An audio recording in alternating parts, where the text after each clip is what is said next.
వెలుగులో నడుచుట ప్రేక్షకులకి శుభములు. లోకపు మాట పదునైన ఆయుధం కంటే క్షణకాలంలో వచ్చే కోపమే మనిషికి అత్యంత ప్రమాదకరం. దేవుని మాట, కోపపడుడి గాని పాపము చేయకుడి. సూర్యుడు అస్తమించు వరకు మీ కోపము నిలిచి ఉండకూడదు. ఎఫెసీయులు రాసిన పత్రిక 4:26 వాక్యం. చిన్న ప్రార్థన.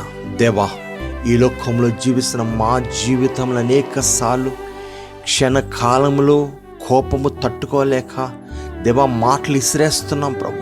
దాన్ని బట్టి ఎదుటివారి మనసులు గాయపరచబడుతున్నాయి ప్రభు.